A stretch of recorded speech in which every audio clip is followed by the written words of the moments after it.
They found her on the 5th morning, curled beneath the chapel eaves like something forgotten. Laura Whitmore had arrived with a single letter, a worn shawl, and a promise that never came. The villagers whispered scandal, the cold whispered death. And when the Duke's carriage finally stopped, when his voice cut through the winter silence with those 6 words, no one could have predicted what would follow. This is not a story about rescue.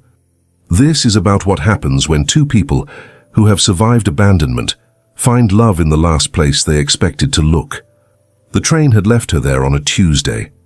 By Saturday, Laura Whitmore had become the favorite subject of every tea table and tavern conversation in the village of Thornfield. She sat on the stone bench outside the old chapel, her back pressed against the weathered wall, her arms wrapped tight around a leather bag that held everything she owned. The shawl around her shoulders was thin. The winter was not. 5 nights, 5 mornings. And still she waited. The station master had asked her to leave on the 2nd day. She had looked at him with eyes that were neither defiant nor pleading, simply exhausted, and said nothing. He did not ask again. The vicar had offered her the parish hall on the 3rd night, his voice thick with pity and suspicion in equal measure. She had declined, politely, firmly, as though she had a reason to stay exactly where she was. The villagers invented her story in whispers: a jilted bride, a fallen woman, a girl with no family and no future. They passed her on their way to the post office and averted their eyes. They watched from windows as she folded herself smaller against the wind, clutching that bag as though it contained not possessions, but proof of something. She did not beg. She did not cry. She simply waited, like someone keeping a promise no one else remembered. Laura had learned to make herself invisible. It was a skill born of necessity, honed in boarding houses and back staircases and rooms where women like her were tolerated but never welcomed. She kept her gaze low. She moved only when necessary. She made no sound that might draw attention. And when the children threw stones on the 4th afternoon, laughing as they ran past, she did not flinch. She only pulled the shawl tighter and stared at the road as though expecting someone who would never come. But someone did come. On the 5th night, as the cold pressed down like a weight on her chest and the sky turned the color of iron, Laura felt herself begin to slip, not into sleep, into something quieter, something final. Her fingers had stopped aching hours ago. Her breath came shallow and slow. She thought, distantly, that this was not how she had imagined it would end. She had imagined waiting. She had imagined hope. She had not imagined freezing to death on a stone bench while a village pretended not to notice. Then she heard it. The sound of wheels on frozen ground, the sharp click of hooves, the low, steady rhythm of a carriage that did not belong to anyone in Thornfield. Laura lifted her head. The carriage was black, polished, expensive. It stopped directly in front of the chapel, and for a moment, no one moved. The driver sat motionless. The horses stamped and breathed fog into the air.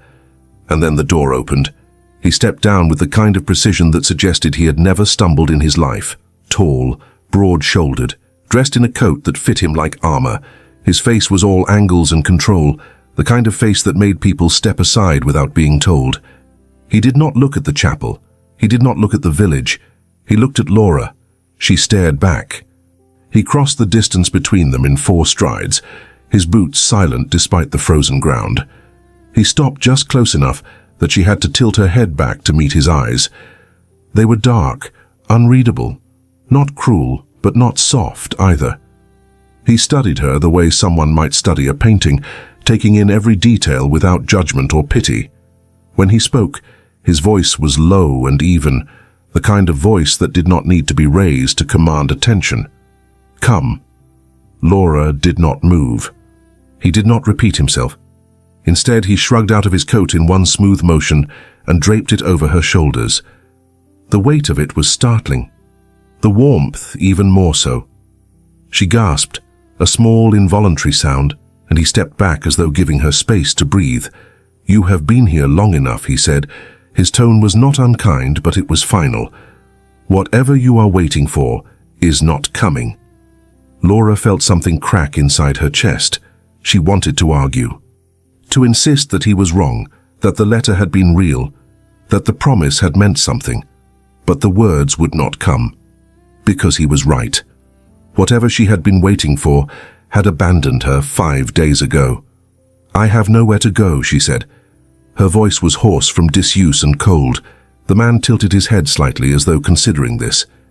Then he held out his hand. "You do now." She looked at his hand, at the fine leather of his gloves, at the steady certainty in his posture.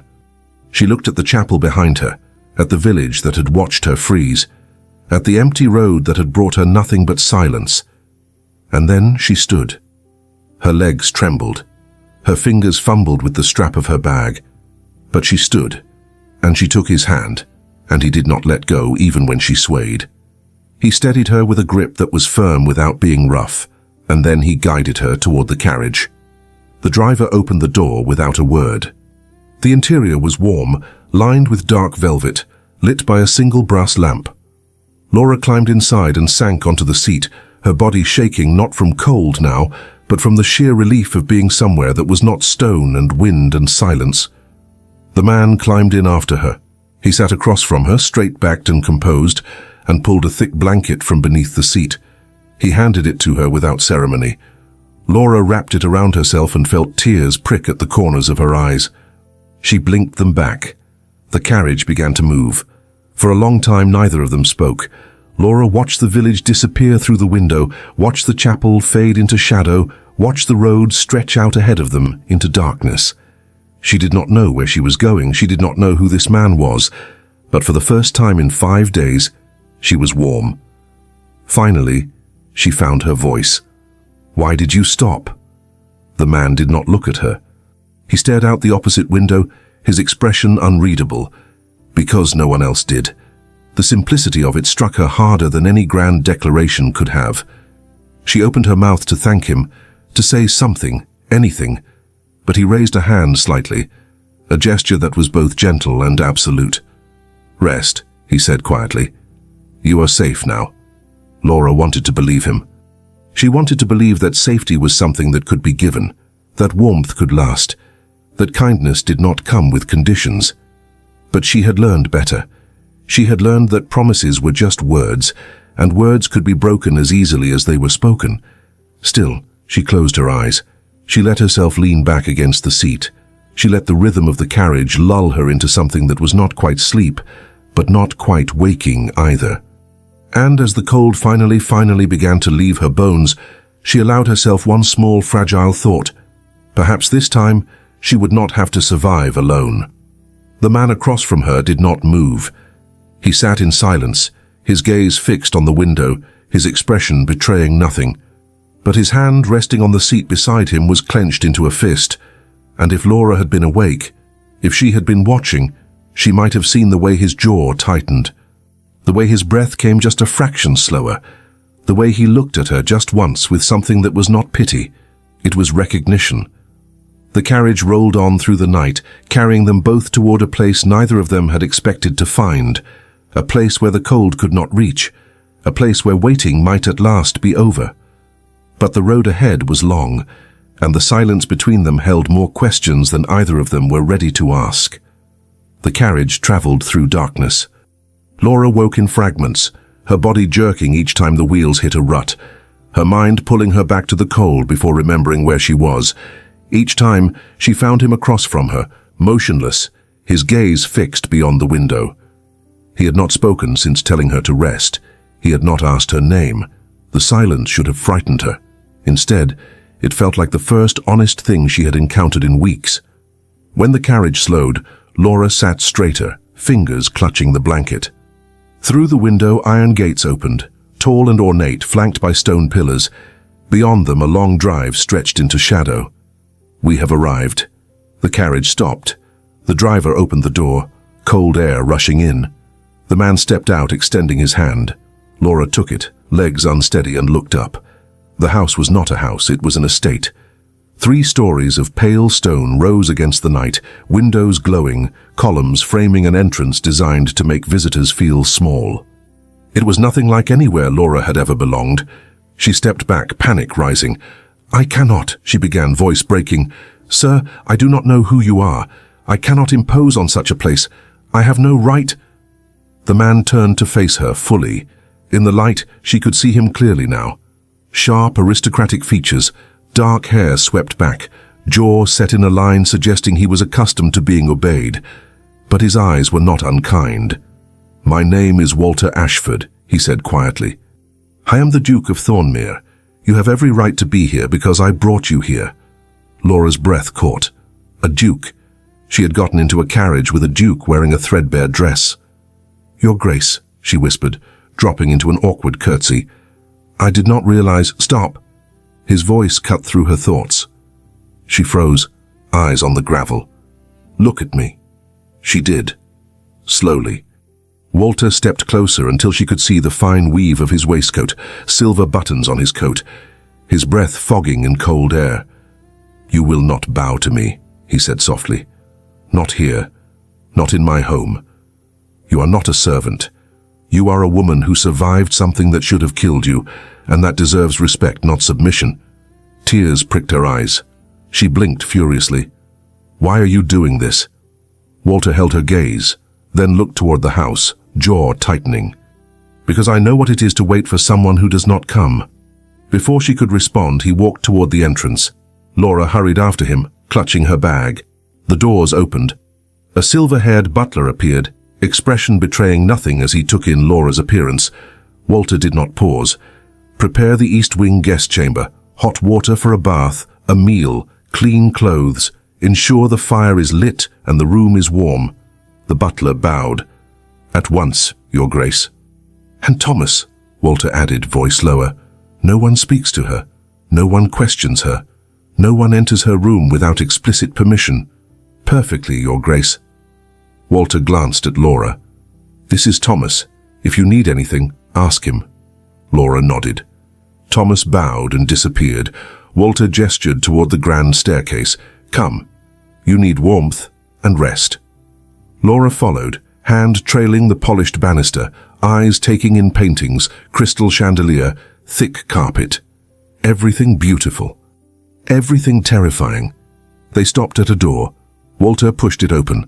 The room was larger than anywhere she had lived. A four-poster bed draped in deep blue. Fire crackling, writing desk by the window. A room for someone important. Laura turned, protest forming. Walter raised a hand. "I will not hear arguments. You will sleep here tonight. Eat, bathe, rest. Tomorrow we discuss what comes next. Tonight, you will simply be safe." Safe. Such a small word. Such an impossible promise.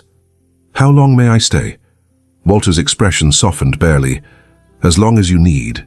He moved toward the door, paused. His voice carried clearly. "There is a lock inside. Use it if it makes you feel secure. No one will enter without permission. Not even me." He stepped into the hallway. "Your Grace." He stopped. "Thank you." Walter stood still, shoulders tense, then looked back. For an instant, she saw something raw in his eyes. Understanding. "Do not thank me yet," he said quietly. "The world will have much to say about your presence here. You may regret accepting my protection." Laura lifted her chin. "I have learned to live with regret, Your Grace. I can manage a little more." Something flickered across his face. Surprise. Respect. He nodded, turned and walked away, footsteps echoing until they faded.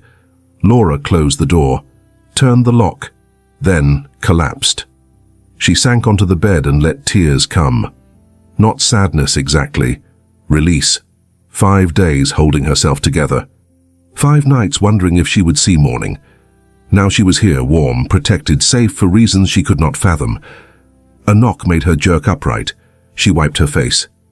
"Yes?" A maid's voice, soft. "Begging your pardon, miss. I have your bath ready and some clothes.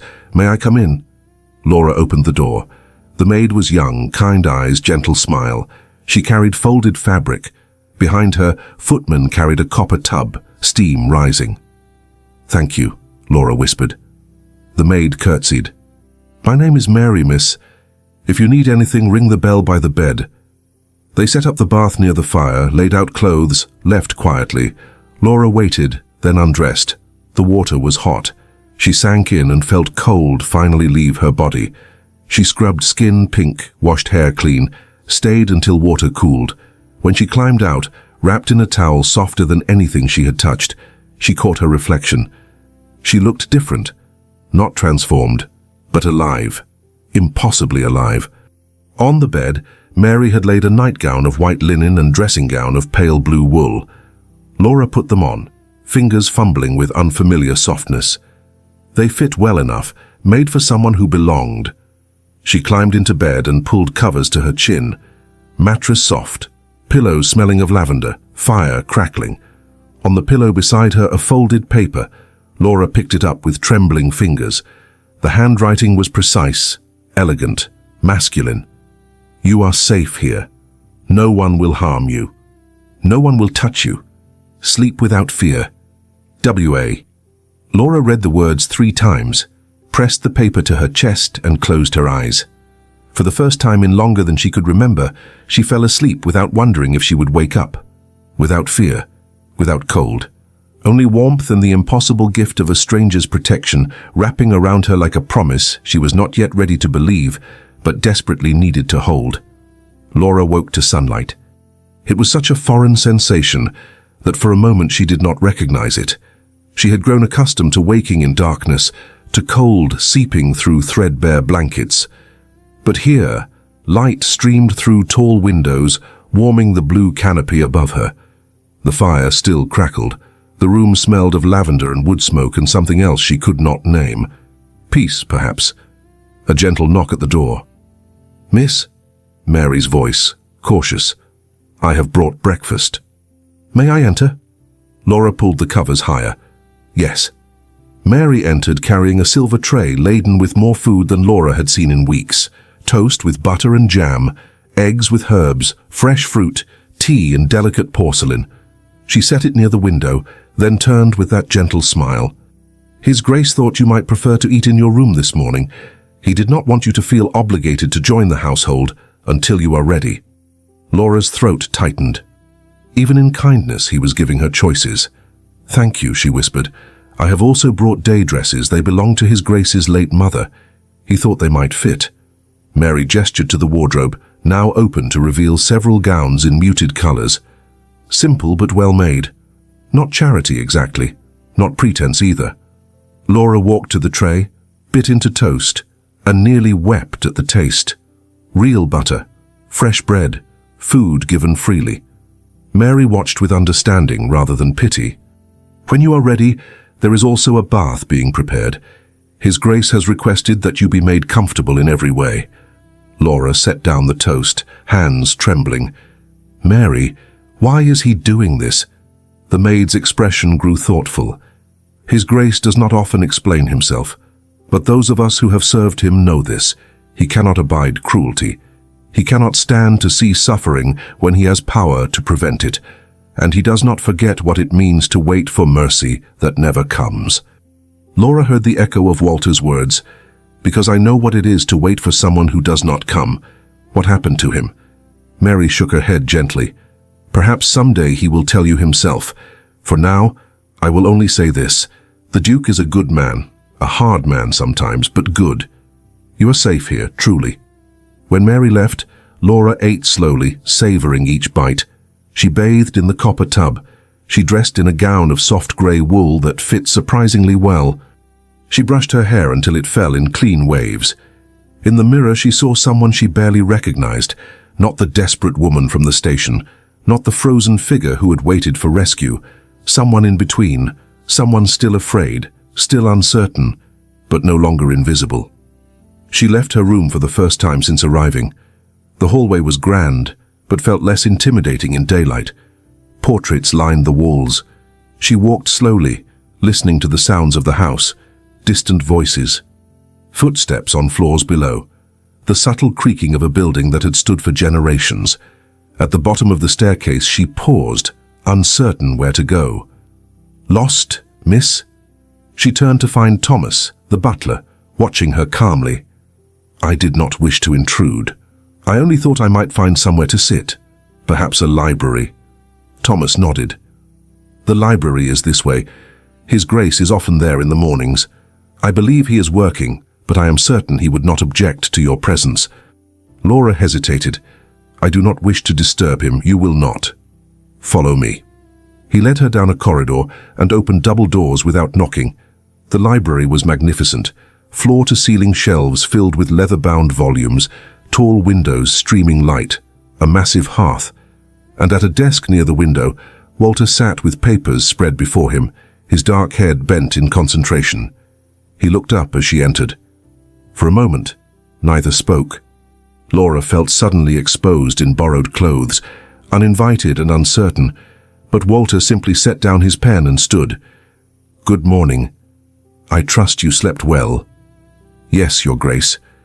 Thank you. He gestured to a chair near the fire. Please, sit. You are not disturbing me. Laura sat, hands folded in her lap. Walter returned to his desk, but did not pick up his pen.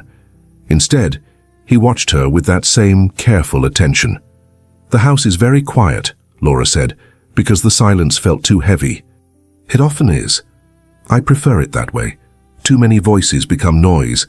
Too much noise becomes chaos. Laura nodded. She understood that. She had spent years trying to be quiet, to take up as little space as possible.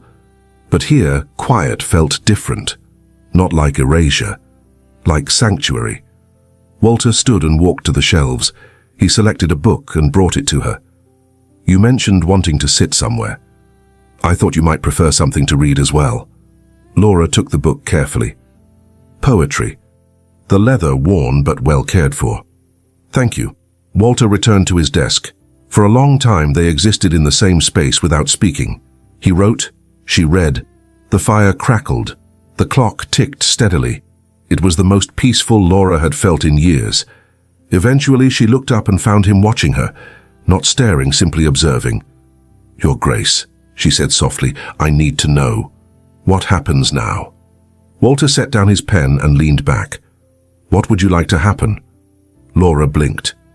No one had ever asked her that before. Decisions had always been made for her, about her, around her, never with her. I do not know. I have nowhere to go. No family to return to. The person who brought me here is gone, and I do not think they will return. Walter's jaw tightened. Then you will stay. Laura shook her head. I cannot simply stay. People will talk. They already must be talking. A strange woman in your home, with no chaperone, no explanation. Let them talk. Walter's voice was firm but not angry.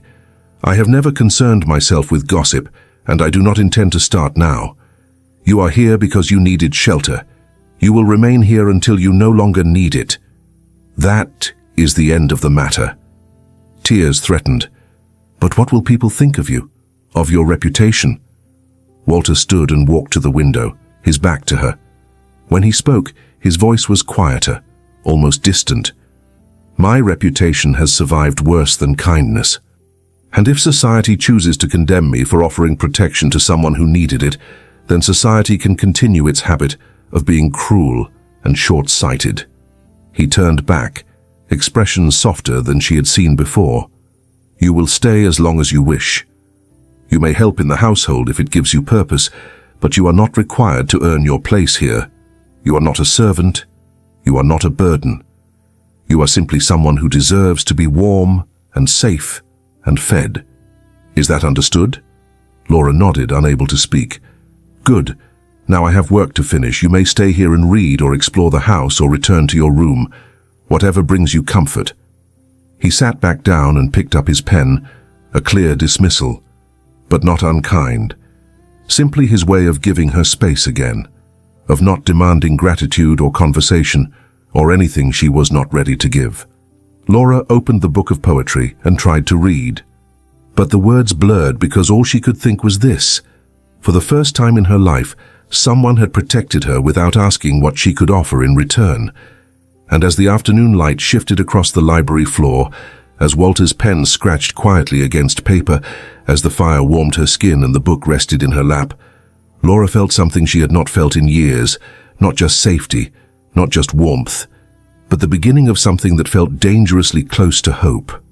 Basse 3 days passed in a rhythm Laura had never known before. She woke to sunlight and Mary's gentle knock. She ate breakfast in her room, or sometimes in the small morning parlor overlooking the gardens.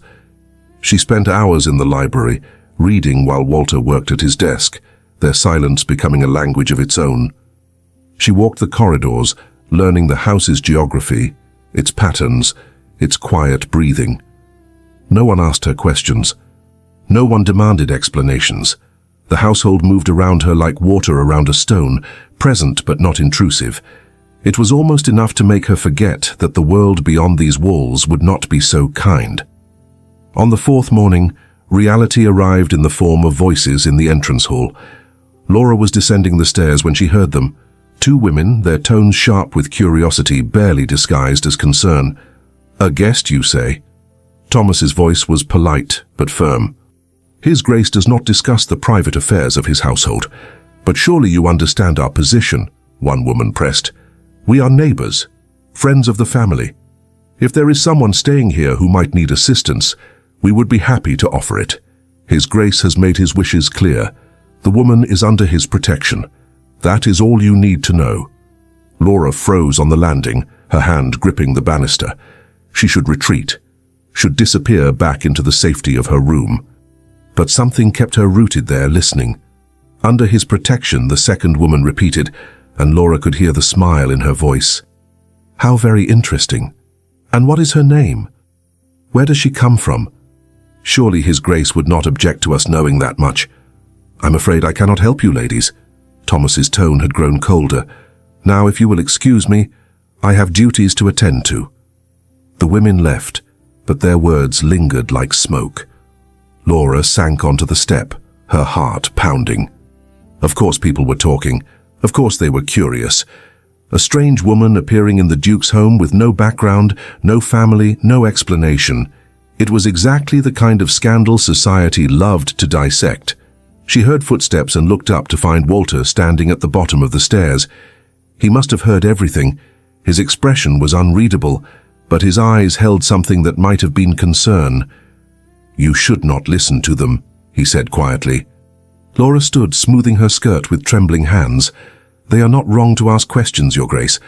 I am a scandal waiting to happen. Perhaps I should leave before—" "No." The word was absolute. Walter climbed the stairs until he stood just below her, close enough that she could see the tension in his jaw. "You will not leave because of gossip. You will not leave because frightened people need something to talk about. You will leave only when you choose to, and not a moment before." Laura felt tears threaten. "But your reputation—" "Is mine to manage," Walter interrupted, "not yours to sacrifice yourself for. I knew what I was doing when I brought you here. I knew what people would say. I did it anyway because it was the right thing to do." He held her gaze, and Laura saw something flicker in his eyes, something that went deeper than duty or kindness, something almost like defiance against a world that would judge them both. "Come," he said, his voice softer now. "Walk with me. The gardens are pleasant this time of day, and I find that fresh air helps clear the mind." Laura hesitated, then nodded. She descended the stairs and followed him through the house, out through tall glass doors that opened onto a terrace overlooking acres of carefully tended grounds. The gardens were beautiful even in winter. Bare trees stood like sentinels along gravel paths. Evergreen hedges provided structure and privacy. A fountain stood silent at the center, its water stilled by cold. They walked side by side, not quite close enough to touch, but near enough that Laura could feel the warmth radiating from him. "Tell me something," Walter said after a long silence. "What did you do before you came here? Before the station? Before the waiting?" Laura's breath caught. No one had asked her about her life in so long that she had almost forgotten she had one. "I worked," she said quietly. "In boarding houses mostly. Cooking, cleaning, mending, whatever was needed. I was not unhappy exactly, just invisible." Walter nodded slowly. "And the person who sent you the letter? The one who promised to meet you?" Laura stopped walking. She stared at the frozen fountain, her hands clenched at her sides. "A man," she said finally. "Someone I thought I could trust. He wrote that he had a position for me. A housekeeper role in a respectable home. He said I should come immediately, that the family was eager to meet me. I believed him because I wanted to believe him. Because the alternative was staying where I was, invisible and alone. And he never came, Walter said. It was not a question. No. Laura's voice cracked. I do not know if he ever intended to come. Perhaps it was a cruel joke. Perhaps he changed his mind. Perhaps I misunderstood everything. I do not know. I only know that I waited, and he did not come, and I would have died there if you had not stopped. Walter was quiet for a long moment. Then he turned to face her fully, and the anger in his eyes was not directed at her. What was his name? Laura shook her head. It does not matter now. It matters to me. The intensity in his voice startled her. She looked up at him and saw something she had not expected. Not pity, not even sympathy exactly, but a kind of protective fury that made her chest tighten. Why? She whispered. Why does it matter? Walter's jaw worked as though he were choosing his words carefully. Because no one should be allowed to do what he did to you. Because cruelty should have consequences. Because you deserve justice, even if you do not think you do. Laura felt something crack open inside her. She had spent so long blaming herself, wondering what she had done wrong that she had forgotten to be angry. But Walter's anger, offered so freely on her behalf, made her remember what it felt like to believe she deserved better. His name was Thomas Brennan, she said quietly. He worked for a family in the city.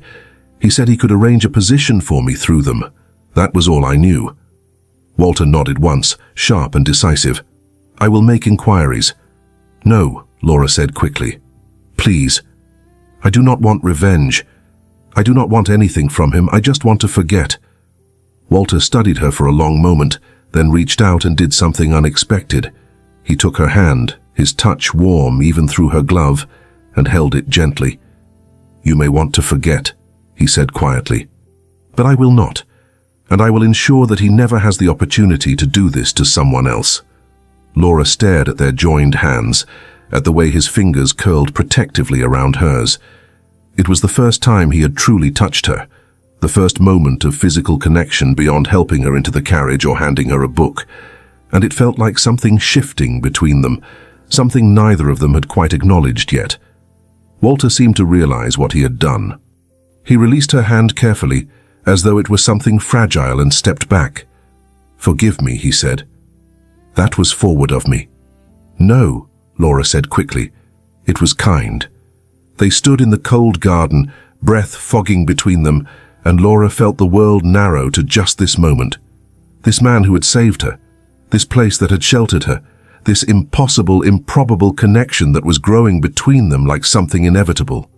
Your Grace, she said softly. Why did you really stop that night? At the station. You said you knew what it was to wait for someone. What did you mean?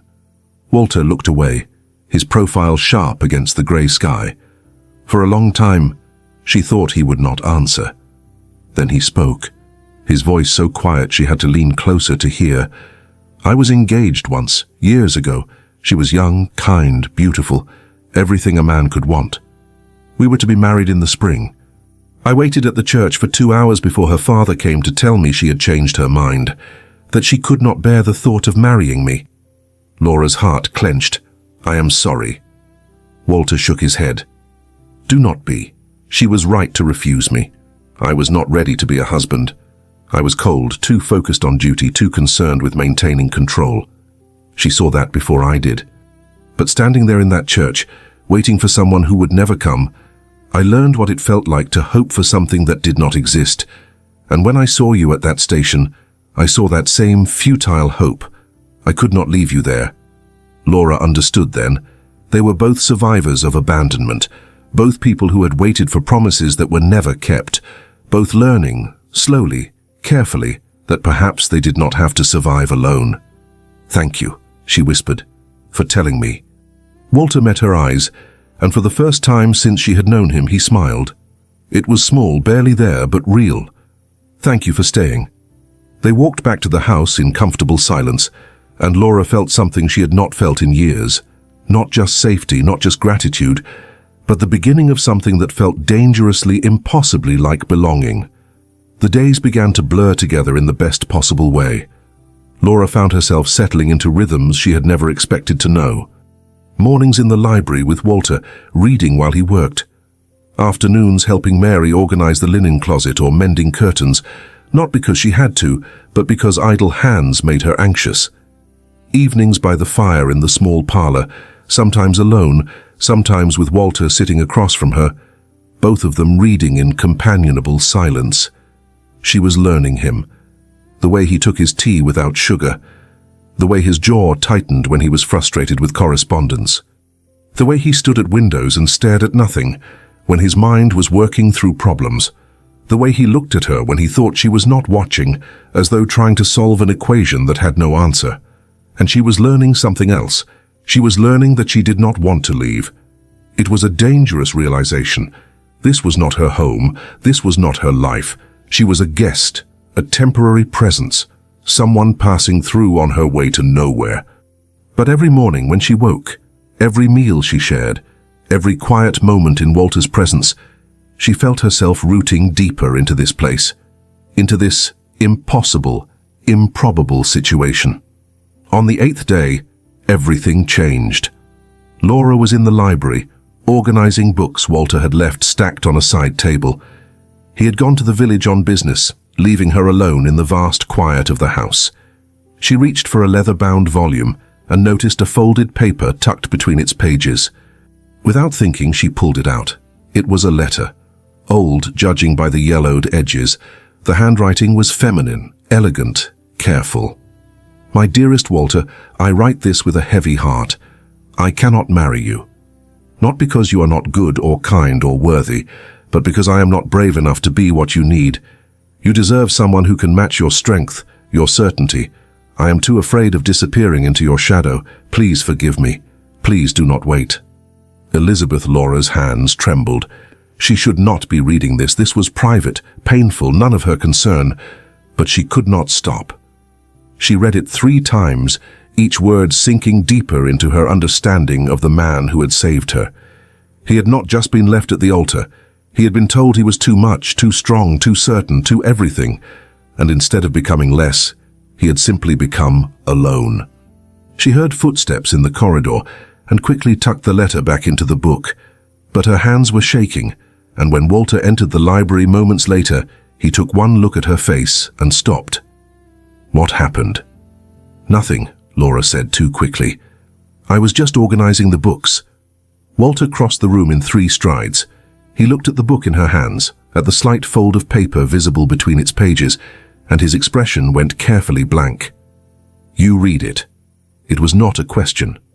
Laura felt heat flood her cheeks. She wanted to lie, to pretend, to protect both of them from this moment, but she had learned that Walter valued honesty above comfort. "Yes," she whispered. "I am sorry. I should not have." Walter took the book from her hands, removed the letter and stared at it as though seeing it for the first time in years. Then he folded it precisely and slipped it into his jacket pocket. "Now you know," he said quietly. "Now you understand why I stopped for you that night." Laura's throat tightened. "Because you knew what it felt like." Walter turned away, walking to the window. He stood with his back to her, shoulders tense, hands clasped behind him in that formal posture she had come to recognize as his armor. "I spent years trying to understand what I had done wrong," he said. "Years trying to become less of whatever had frightened her away. Less cold, less demanding, less myself. And then I realized the truth. She did not leave because I was wrong. She left because she was afraid. And fear is not something I can fix." He turned back to face Laura, and his eyes were darker than she had ever seen them. "When I saw you at that station, freezing and alone, I saw myself in that church, waiting, hoping, believing that if I just held on a little longer, the person I was waiting for would come. And I could not leave you there to learn what I learned, that sometimes the people we wait for never intended to come at all." Laura felt tears slide down her cheeks. She did not wipe them away. "I did not come here looking for rescue," she said softly. "I came looking for a position, a place, something solid in a world that kept shifting beneath me. And that man, Thomas Brennan, he promised me exactly that. Stability, safety, a future. And when he did not come, I kept waiting because I did not know what else to do. Walter stepped closer, and Laura saw something shift in his expression. Something that looked almost like pain. You deserved better than what he offered, better than a position, better than safety bought with someone else's mercy. What did I deserve? Laura whispered. Walter held her gaze for a long moment. Then he said very quietly, to be chosen. Not out of duty or convenience or pity, but because someone looked at you and thought, yes, her, always her. The air between them felt charged, electric. Laura could not breathe, could not think, could only stand there feeling the weight of words that meant more than either of them was ready to admit. The sound of footsteps in the corridor broke the moment. Thomas appeared in the doorway, his expression carefully neutral. Forgive the interruption, Your Grace, but you have a visitor, a Mr. Thomas Brennan. He says he has come to speak with you about a personal matter. Laura felt the blood drain from her face. Walter's expression went stone cold. Show him to my study, Walter said, his voice like ice. I will be there momentarily. Thomas bowed and disappeared. Walter turned back to Laura, and she saw something dangerous in his eyes, something protective and furious and barely controlled. Stay here, he said. Do not come downstairs. Do not let him see you. What are you going to do? Walter's smile was sharp enough to cut. I am going to ensure he never waits for anyone again. He left before Laura could respond. She stood frozen in the library, heart pounding, torn between obeying his command and needing to know what would happen. She could hear voices rising from the study below, Walter's low and controlled, another man's defensive and uncertain. She moved to the door, unable to stop herself. She needed to hear this, needed to know. Laura crept to the top of the stairs and listened. I do not know what you are talking about, Brennan's voice said, confused and irritated. I came because I heard rumors that a woman matching a certain description was staying here, a woman I was supposed to help secure a position for. I wanted to ensure she arrived safely. Safely, Walter repeated, and the word dripped with contempt.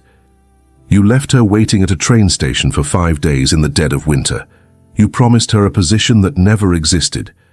You abandoned her to freeze to death, and now you come here speaking of safety. There was a long silence. Then Brennan's voice, smaller now. I do not know what she told you, but she misunderstood. The position fell through. I sent word. You sent nothing. Walter's voice was deadly quiet. You used her desperation to lure her to a place where no one knew her, where no one would look for her, and then you left her there. And I want to know why. Another silence. Laura pressed her hand to her mouth, barely breathing. It was a misunderstanding, Brennan said finally. Nothing more. If she is here safe and well, then surely no harm was done. No harm, Walter repeated. Mr. Brennan, let me be very clear.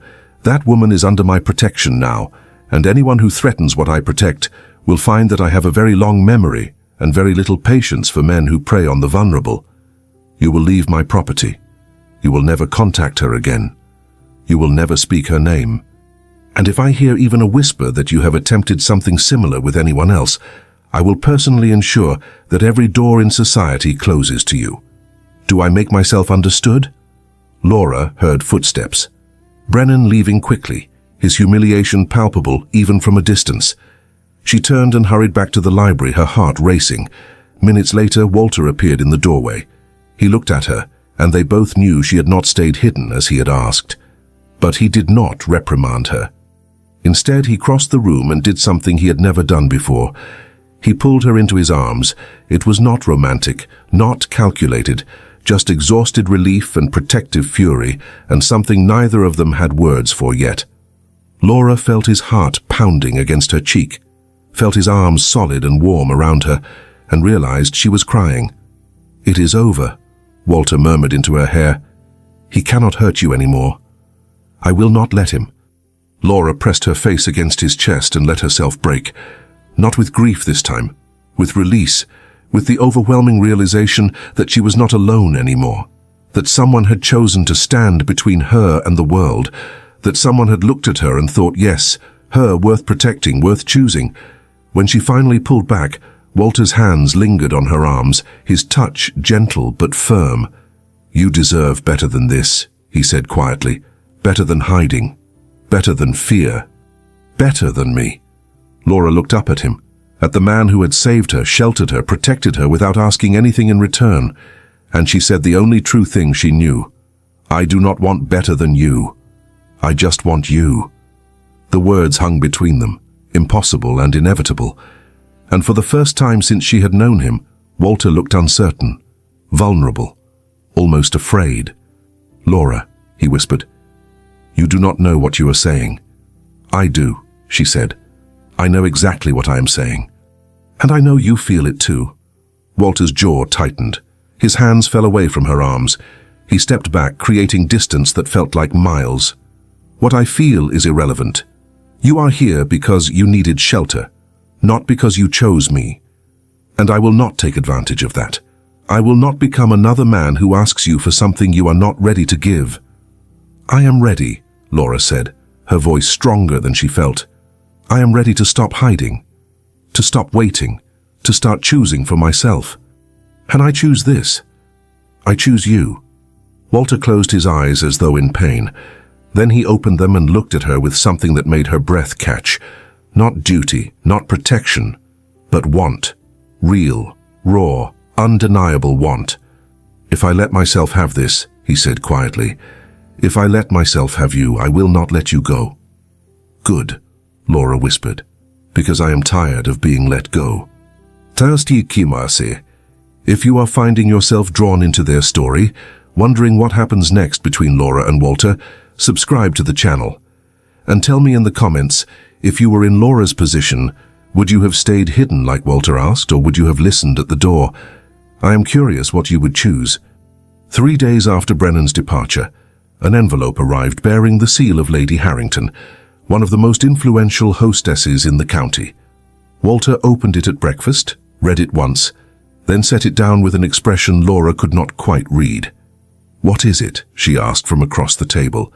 They had fallen into the habit of sharing morning meals, a quiet intimacy that felt both natural and terrifying.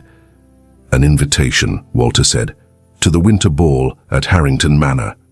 It is the social event of the season. Everyone who is anyone will be there." Laura felt her stomach tighten. "And you wish to attend?" Walter looked at her, and something in his gaze made her breath catch. "I wish for you to attend." "With me?" The room went very quiet. Laura set down her teacup carefully, as though sudden movement might shatter whatever was happening between them. "Your Grace, people will talk." "They are already talking," Walter interrupted gently. "They have been talking since the moment you arrived. The question is not whether they will notice you. The question is whether I care, and I do not." He stood and walked around the table until he was standing beside her chair. He did not touch her, but she could feel the warmth of him, the solid presence that had become as necessary to her as breathing. "I want them to see you," he said quietly. "I want them to understand that you are under my protection, not as a servant, not as someone to be pitied, but as someone I have chosen to stand beside." Laura looked up at him, her heart racing. "This is more than protection." "Yes," Walter said simply. "It is." The admission hung between them, heavy with possibility. Laura knew what he was offering, not just attendance at a ball, but acknowledgement, public declaration, the beginning of something that could not be taken back. "I have nothing to wear," she said finally, and Walter smiled. It was becoming less rare, that smile, and every time she saw it, she felt something in her chest expand. "That," he said, "has already been taken care of." Mary arrived that afternoon with 3 dressmakers and enough fabric to clothe an entire household. They measured Laura, discussed colors and styles, and within 2 days had created a gown that made her feel like someone she did not recognize. It was deep blue silk, simple in design, but elegant in execution. The neckline was modest but flattering. The waist cinched perfectly. The skirt fell in soft folds that whispered when she moved. When she looked at herself in the mirror, she saw not a woman waiting to be rescued, but a woman who had been chosen. The night of the ball arrived with cold clarity. Walter called for her at her door, dressed in formal black that made him look even more imposing than usual. But when he saw her, His expression softened into something that made her feel beautiful for the first time in her life. "You look," he said, then stopped. Started again. "You are extraordinary." Laura felt heat rise in her cheeks. "It is only a dress." "No," Walter said quietly. "It is not." The carriage ride to Harrington Manor was silent, but not uncomfortable. Walter sat across from her, his gaze steady, and Laura felt the weight of what they were about to do. They were stepping into society together. They were making a statement neither of them could take back. When they arrived, the manor was ablaze with light. Carriages lined the drive. Music and laughter spilled from open doors. Walter helped Laura down, and she felt every eye turn toward them as they ascended the steps. Inside, the ballroom was magnificent. Crystal chandeliers cast warm light across polished floors. Women in jewels and silk clustered in groups, their fans moving like birds' wings. Men in formal dress stood with glasses of wine, their conversations pausing as Walter and Laura entered. Lady Harrington approached immediately, her expression carefully neutral. "Your Grace," she said, curtsying, "how delightful that you could attend." "Lady Harrington," Walter replied with perfect courtesy, "may I present Miss Laura Whitmore? She is my guest this evening." The emphasis on guest was subtle but clear. Laura curtsied, keeping her gaze steady even as she felt the weight of 100 eyes assessing her. "How lovely," Lady Harrington said, her smile not quite reaching her eyes. "I do hope you enjoy the evening, Miss Whitmore." She moved away, and immediately the whispers began. Laura could feel them like insects crawling across her skin. She wanted to run, wanted to hide, wanted to be anywhere but here. Then Walter's hand found the small of her back, warm and steady, and she remembered to breathe. "They know nothing about you that matters," he murmured near her ear, "and their opinions matter even less." A woman approached, older, draped in emeralds and judgment. "Your Grace," she said, her voice dripping with false sweetness, "I do not believe we have had the pleasure of meeting your companion." "This is Miss Whitmore," Walter said evenly.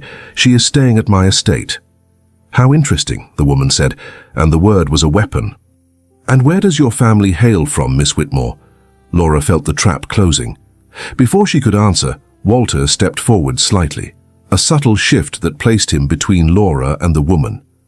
"Miss Whitmore's family is her own business," he said, his voice pleasant but edged with steel. "As is her presence in my home. I trust there will be no confusion on that point." The woman's smile faltered. "Of course not, Your Grace. I meant no offense." "I am certain you did not," Walter said, and the dismissal was absolute. The woman retreated, and Laura released a breath she had not known she was holding. "You did not have to do that," she whispered. "Yes," Walter said quietly, "I did." The evening progressed in waves of tension and relief. Some guests were kind, curious, but respectful. Others were cruel, their barbs wrapped in politeness. But Walter remained beside her, a constant presence deflecting every attack with the ease of someone who had spent years navigating society's cruelty. When the dancing began, Walter turned to her and extended his hand. "Will you dance with me?" Laura hesitated. "I am not practiced, Your Grace. I may embarrass you." Walter's expression softened. "You could never embarrass me. And it is just Walter. When we are together, it is just Walter." Laura placed her hand in his, and he led her onto the floor. The waltz began, and Walter's hand settled on her waist, warm and sure through the silk of her gown. His other hand held hers gently, and they began to move. Laura stumbled once, twice, but Walter steadied her without drawing attention, his movements guiding her through the steps. And then something shifted. The room faded. The watching eyes disappeared. There was only the music and the warmth of his hand on her waist, and the way he looked at her, as though she were the only person in the world who mattered. "You are doing beautifully," he murmured. "I am terrified," she admitted. "So am I," he said, and the honesty of it made her look up at him in surprise. "Of what?" "Of this," Walter said quietly. "Of wanting something I have no right to want. Of caring more than I should. Of not being able to let you go even though I know I should." Laura's breath caught. "Then do not let me go." Walter's hand tightened on her waist, pulling her just slightly closer. The movement was subtle, almost imperceptible, but Laura felt it in every nerve. They moved together as though they had been dancing their entire lives, as though their bodies knew something their minds were still afraid to admit. When the music ended, they stood still for a moment too long, breathing in sync, the world slowly coming back into focus around them. Then Walter stepped back, releasing her with visible reluctance, and led her from the floor.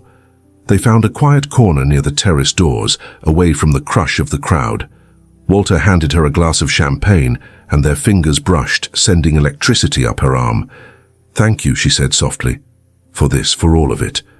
Walter looked at her with an intensity that made her knees weak. "Do not thank me yet. The night is not over, and I suspect the worst is still to come." He was right. A man approached, well-dressed and confident, his smile too familiar. "Miss Whitmore," he said, and Laura's blood turned to ice. It was someone who knew Thomas Brennan, someone who had heard the stories. "I believe we have a mutual acquaintance," the man said, his tone pleasant but his eyes sharp. "Thomas Brennan. He mentioned you might be in the area." Walter went very still beside her. Laura felt panic rise in her throat. "I do not know what you mean," she said, her voice barely steady. "Oh, I think you do," the man said, his smile widening. "And I think His Grace should know exactly what kind of woman he has invited into his home." Walter stepped forward before Laura could draw breath. His movement was subtle but decisive, placing himself between her and the man whose smile had turned predatory. "Mr. Garrett," Walter said, his voice pleasant but cold as winter frost, "I do not believe we have been properly introduced to warrant you addressing my guest so informally." The man, Garrett, had the decency to look momentarily uncertain, but his confidence returned quickly, bolstered by the audience gathering around them. Whispers spread like ripples across water. "Your Grace," Garrett said with an exaggerated bow. "Forgive my presumption. I merely wish to warn you that the woman at your side is not what she appears to be." Laura felt the floor tilt beneath her. She wanted to run, to disappear, to wake up from this nightmare. But Walter's hand found hers, hidden in the folds of her skirt, and squeezed once. "Stay," the gesture said. "Trust me." "I know exactly what Miss Whitmore is," Walter said, each word precise and deliberate. "She is a woman of courage and dignity who has survived circumstances that would have broken lesser people. Now, unless you have something of substance to say, I suggest you remove yourself from my presence before I remove you myself." Garrett's smile sharpened. "Oh, I have plenty of substance, Your Grace. Thomas Brennan is a business associate of mine. He told me about this woman, how she tried to trap him with false promises, how she followed him here uninvited, how he had to turn her away because she was, shall we say, unsuitable for respectable employment. The lie was so smooth, so confident, that for a moment Laura could not breathe. She felt the eyes of the entire ballroom on her, judging, condemning, finding her guilty without trial. "That is not true," she said, but her voice came out weak, broken. Garrett turned to her with mock sympathy. "Is it not? Then tell us, Miss Whitmore, why did you come to Thornfield? What were you hoping to gain?" Laura's throat closed. She could not speak, could not defend herself. Every word she might say would only make it worse. Walter released her hand and took a step toward Garrett. The movement was casual, but something in his posture made several people step back. "Mr. Garrett," Walter said quietly, and his voice carried a danger that made the room go silent. "You have just called my guest a liar in my presence. You have impugned her character based on the word of a man who abandoned her to die in the cold.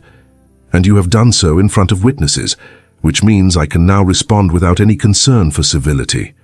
He paused, letting the weight of his words settle. "Thomas Brennan lured Miss Whitmore here with false promises of employment. He left her at a train station in the dead of winter for 5 days. When I confronted him about this, he could barely meet my eyes, much less defend his actions. So, if he has now invented a story that makes him the victim, it is because he is a coward who cannot face the consequences of his cruelty." Garrett's confidence wavered. "Your Grace, I only meant to—" "You meant to humiliate a woman who has no powerful family to defend her," Walter interrupted. You meant to use gossip as a weapon because you thought I would not protect her. You were wrong." He turned to address the room, his voice carrying to every corner. "Let me be absolutely clear. Miss Whitmore is under my protection. Anyone who speaks against her speaks against me. Anyone who questions her character questions mine. And anyone who attempts to harm her reputation will find that I have a very long memory and considerable influence in ensuring that doors which were once open become permanently closed." The silence was absolute. Laura felt tears burning behind her eyes, but she refused to let them fall. Not here, not in front of these people who had already decided she was not worthy of their world. Lady Harrington appeared at Walter's elbow, her expression carefully neutral. "Your Grace, perhaps we might continue this conversation in private." "There is nothing private about this," Walter said, his gaze still fixed on Garrett. "Mr. Garrett made his accusations publicly. I am defending Miss Whitmore publicly. That is how honor works, Lady Harrington, though I understand some people have forgotten." Garrett's face flushed red. "You cannot threaten me, Your Grace. I have friends. Influence." "Not anymore," Walter said simply. "By tomorrow morning, every person in this room will know that you attempted to destroy an innocent woman's reputation based on lies from a documented coward. Your influence, such as it was, is finished." He turned back to Laura and offered his arm. "We are leaving." Laura took his arm with trembling hands. They walked through the ballroom together, every eye following them, whispers rising in their wake. But Walter kept his head high, his posture perfect, and Laura tried to match his strength even as she felt herself breaking inside. The carriage ride home was silent. Laura sat across from Walter, staring at her hands, unable to meet his eyes. She had ruined everything, his reputation, his standing, his future, all because he had been kind enough to save her. "I'm sorry," she whispered finally. Walter looked up sharply. "For what? For all of it? For being there at the station? For accepting your help? For letting you bring me to that ball? I have destroyed you." Walter leaned forward, his elbows on his knees, his gaze intense. "Laura, look at me." She did, reluctantly. "You have destroyed nothing," he said firmly. "Those people, that world, they were destroying me long before you arrived. They were suffocating me with their expectations and their judgments and their endless, meaningless rules. You did not ruin me. You reminded me why I stopped caring what they thought in the first place." Tears spilled down Laura's cheeks. "But your reputation is still perfectly intact," Walter interrupted gently. "I am a duke, Laura. They can gossip all they want, but they cannot touch me. And more importantly, I do not care if they could. I would rather have you in my life and their disapproval than their approval and an empty house." The words hung between them, heavy with meaning. Laura wanted to believe him, wanted to trust that this could somehow work, but fear had been her companion for too long. "Why?" she whispered. "Why do you care so much?" Walter was quiet for a long moment. When he spoke, his voice was raw with honesty. "Because when I look at you, I do not see someone who needs to be saved. I see someone who saved herself by surviving when she should not have. I see strength that puts mine to shame. I see a woman who chooses kindness even when the world has given her every reason to be cruel. And I see the only person who has ever made me want to be better than I am." He reached across the space between them and took her hand. "I am not protecting you out of duty, Laura. I am protecting you because losing you would be unbearable." Laura felt something crack open in her chest, not breaking, opening. Like a door she had kept locked for so long she had forgotten it existed. "Walter," she breathed. He stood and moved to sit beside her, his hand still holding hers. "Laura, I know this is too much. I know I am asking for something you may not be ready to give, but I need you to know, I need you to understand. This is not obligation. This is choice. My choice. To stand with you. To fight for you. To—" He stopped himself, as though the next words were too dangerous to say aloud. "To what?" Laura whispered. Walter looked at her, and she saw everything he was trying not to say written in his eyes. Love, want, need, fear, hope. "To keep you," he said finally. "If you will let me." Laura felt her heart stutter.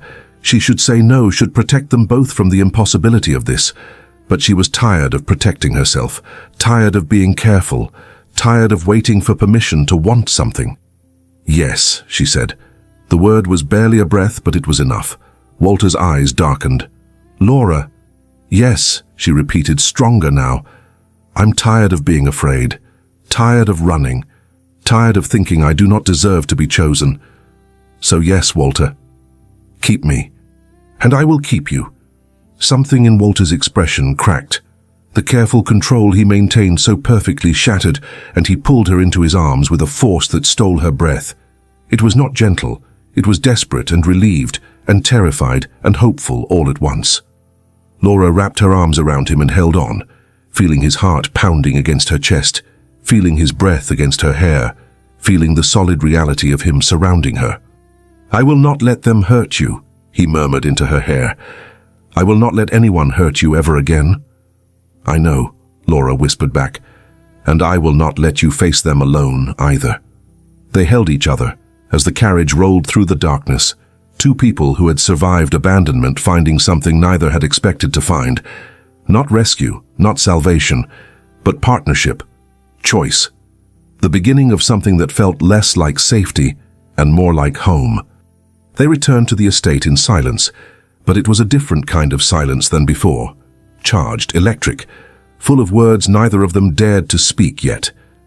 Thomas met them at the door, his expression carefully neutral as he took their coats. Walter dismissed him with a quiet thank you, and suddenly Laura and Walter were alone in the vast entrance hall, the house sleeping around them. Walter turned to her, and Laura saw something in his eyes that made her breath catch. Not just want, not just affection, but a question, an invitation, a choice offered freely with no expectation of acceptance. "Would you?" he began, then stopped. Started again. "Would you like some tea before retiring?" Laura knew what he was really asking. He was giving her an exit, a way to end this night safely, properly, without crossing lines that could not be uncrossed. And she loved him for it, even as she decided not to take it. "I am not tired," she said quietly. Walter's eyes darkened. "Neither am I." They stood there for a long moment, the space between them humming with possibility. Then Walter extended his hand, and Laura took it. He led her not to the parlor or the library, but down a corridor she had never explored. They climbed a different staircase, narrower than the main one, and emerged into a hallway lined with portraits. At the end, Walter opened a door. His private study. Smaller than the library, more intimate. A fire already burned in the hearth, left by a servant who had anticipated his master's return. Bookshelves lined one wall. A desk sat by the window. A sofa faced the fire, deep and inviting. Walter released her hand and moved to the sideboard. He poured 2 glasses of brandy and handed her one. Their fingers brushed, and Laura felt that touch like lightning up her arm. She took a sip. The brandy burned, warming her from the inside. "You were extraordinary tonight," Walter said softly. "The way you held yourself together when Garrett attacked you, the way you refused to let them break you. I have never admired anyone more." Laura set down her glass with trembling hands. "I was terrified." "I know," Walter said. "That is what made it extraordinary." He set down his own glass and stepped closer, close enough that Laura could see the fine lines at the corners of his eyes, the shadow of stubble along his jaw, the way his chest rose and fell with each breath. "Laura," he said, his voice rough, "if you want to go to your room, if you want to end this evening here, I will understand. I will never ask for more than you want to give." Laura looked up at him, at this man who had saved her, protected her, chosen her again and again without demanding anything in return. And she made her choice. "I do not want to go to my room," she whispered. "I want to stay here, with you." Walter closed his eyes briefly, as though steadying himself. When he opened them, Laura saw everything he had been holding back. The want, the need, the careful control beginning to fracture. "Are you certain?" he asked, and his voice was barely steady. "Yes." The word was simple, absolute, and it changed everything. Walter reached up slowly, giving her time to pull away, and touched her face. His fingers were warm against her cheek, gentle but firm, and Laura leaned into the touch like someone starving.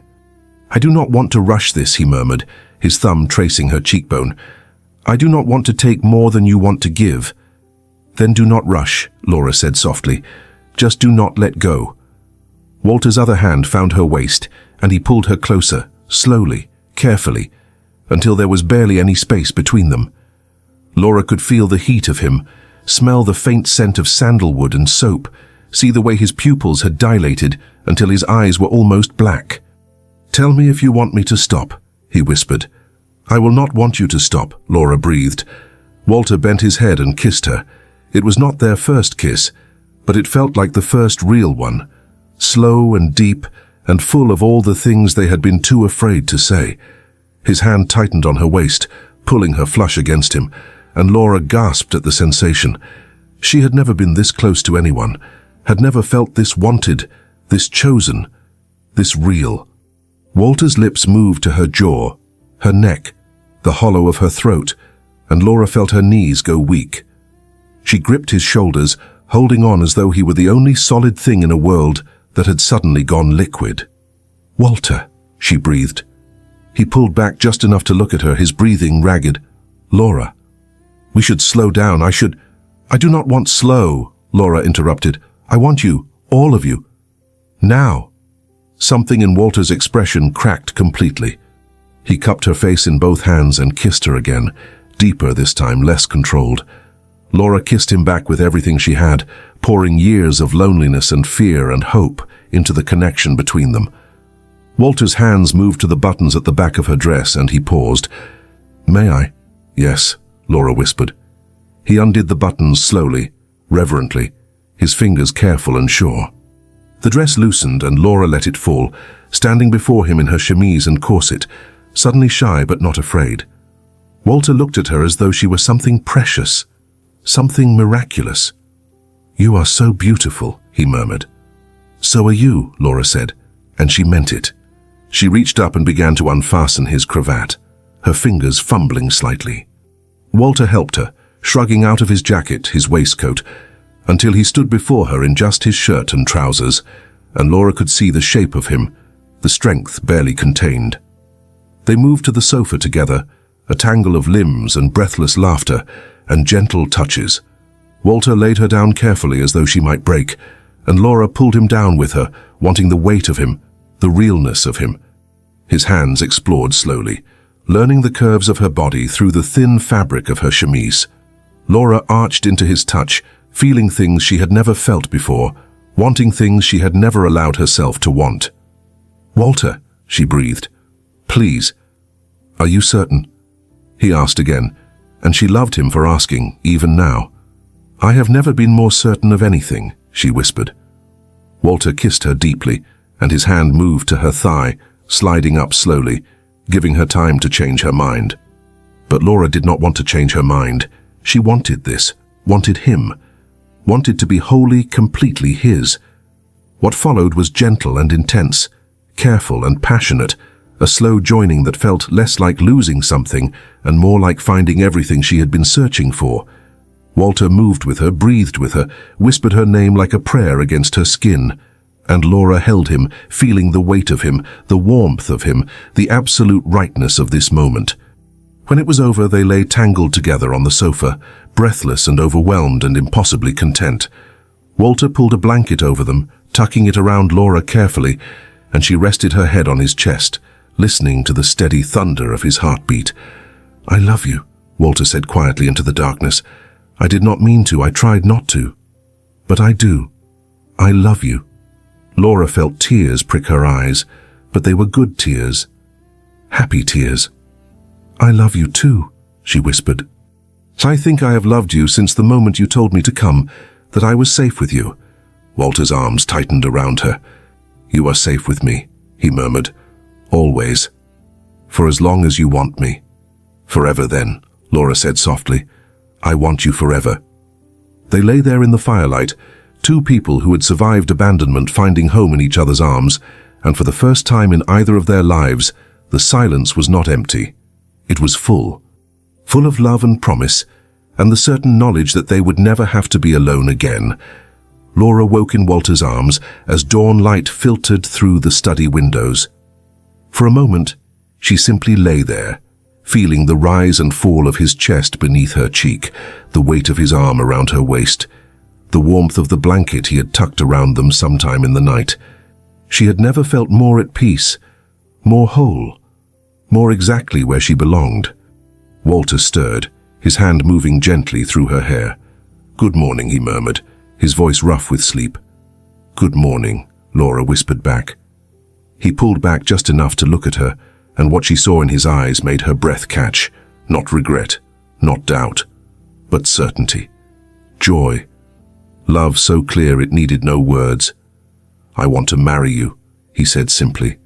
"Not because society demands it, not because of what happened last night, but because I cannot imagine my life without you in it." "Will you marry me, Laura?" Laura felt tears spill down her cheeks. "Yes," she whispered. "Yes, Walter. 1,000 times, yes." Walter kissed her then, slow and deep and full of promise. When they finally pulled apart, he smiled, and Laura realized she would spend the rest of her life trying to earn that smile. "We should speak with the vicar today," Walter said, brushing a strand of hair from her face. "I want this done properly, publicly.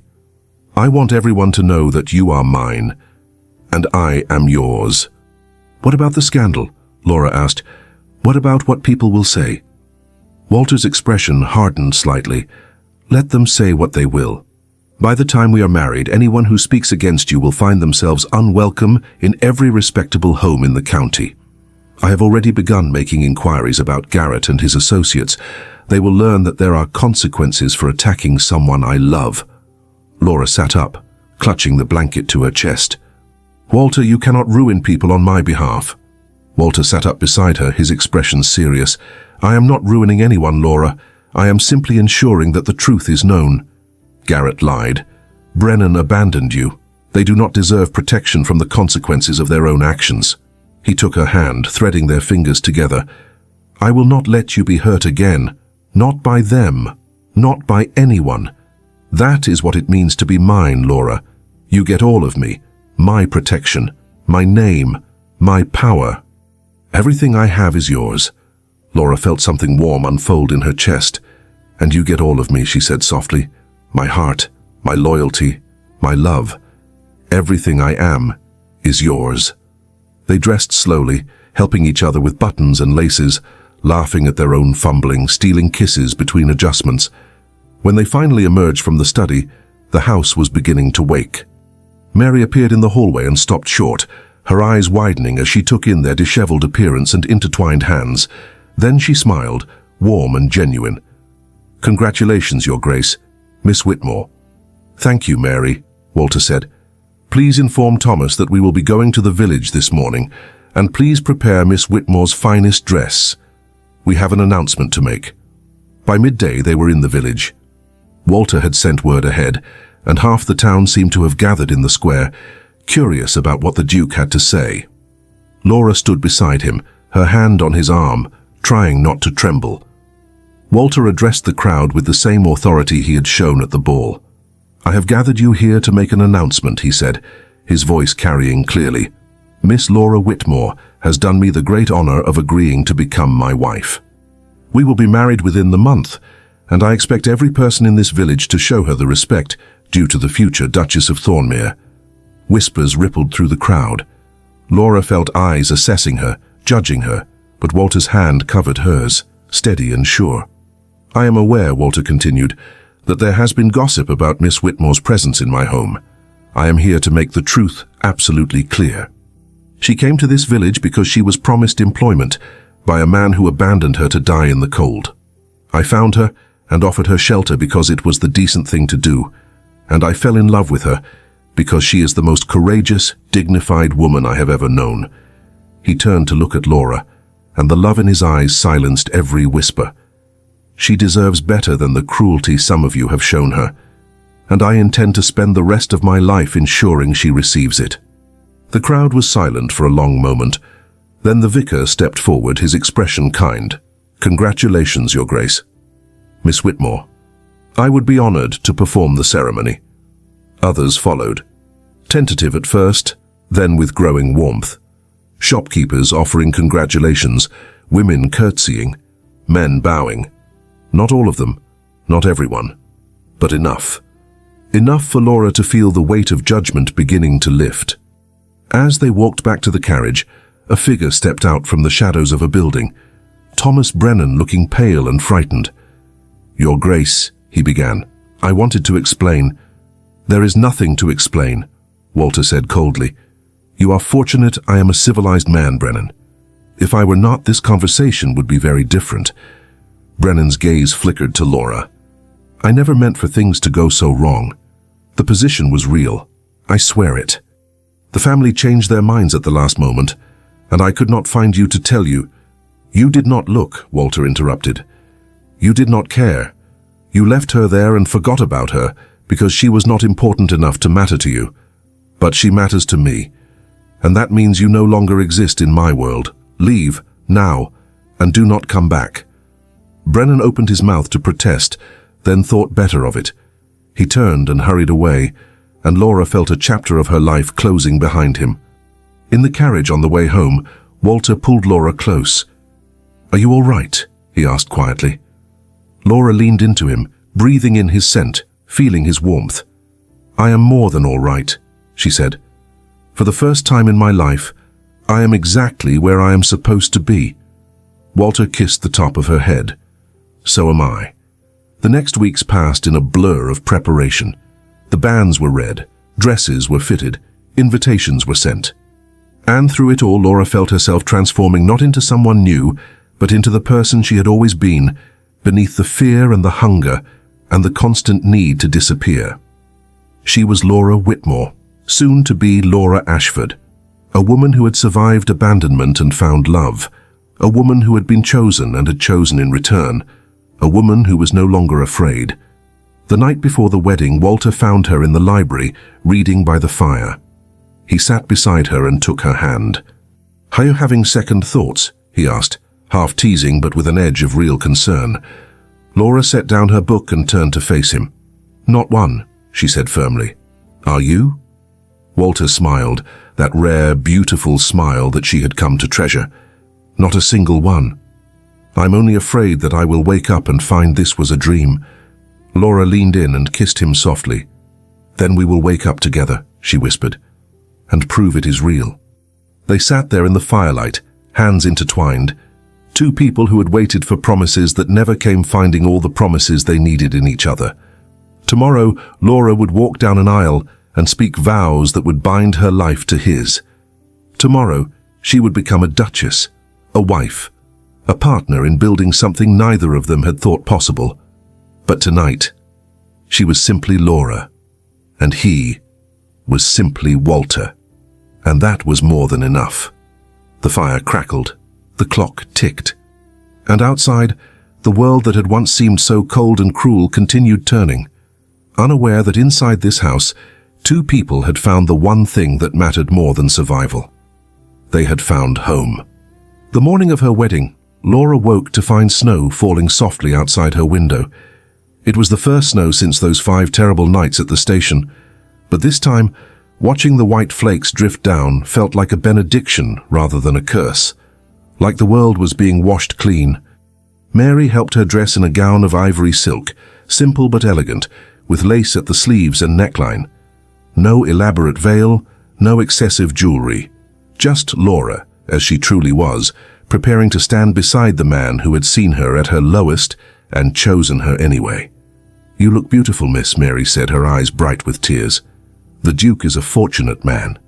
"I am the fortunate one," Laura said softly. The church was small, the ancient chapel in the village where Walter's family had worshipped for generations. Laura had expected a small ceremony, intimate and quiet.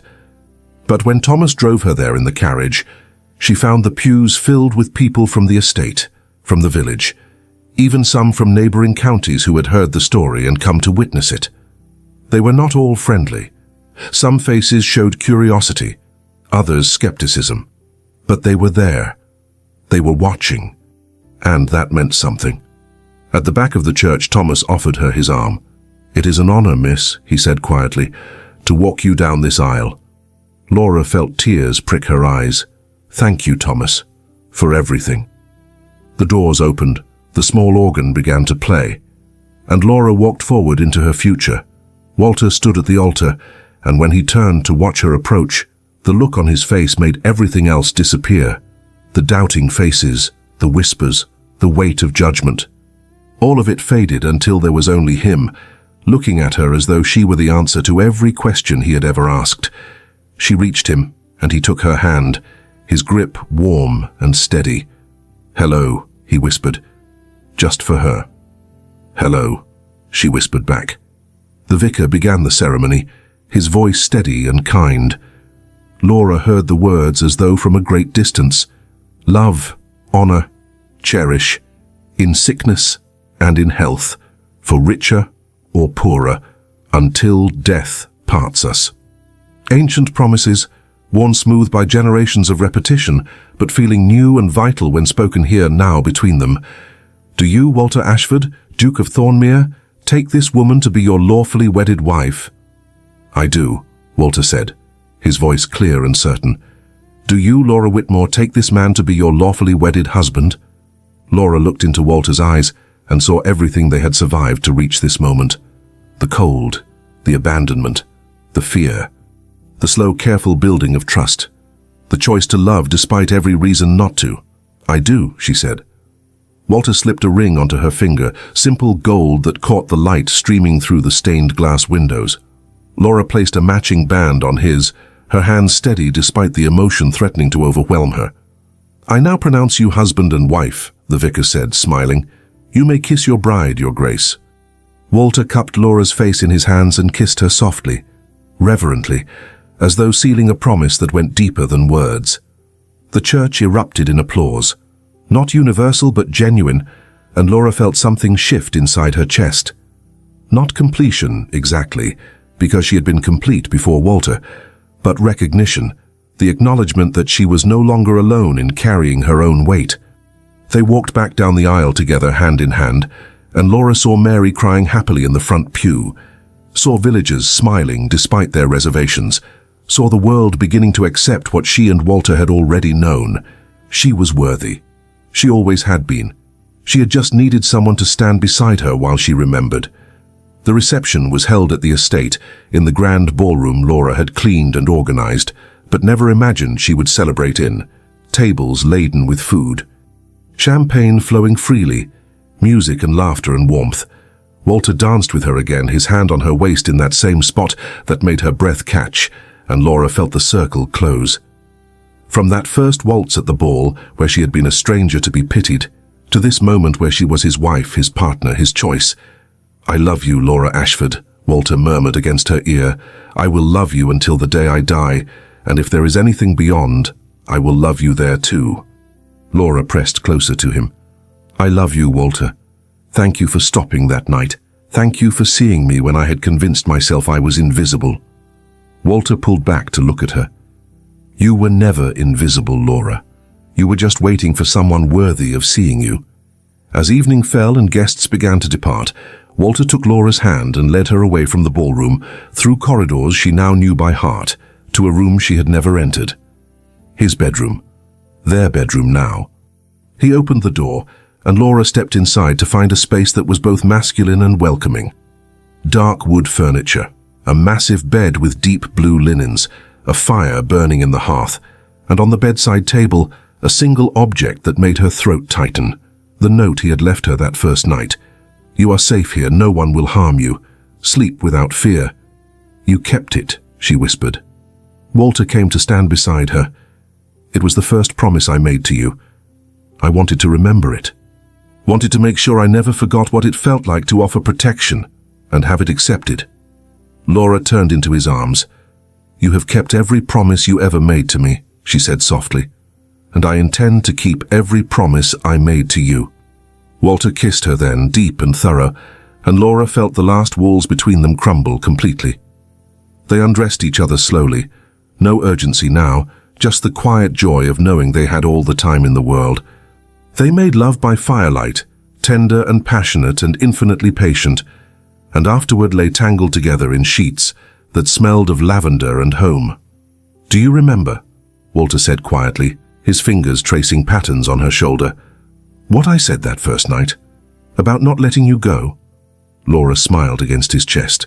"You said if you let yourself have me, you would not let me go." "I meant it," Walter murmured. "But I was wrong about one thing." Laura lifted her head to look at him.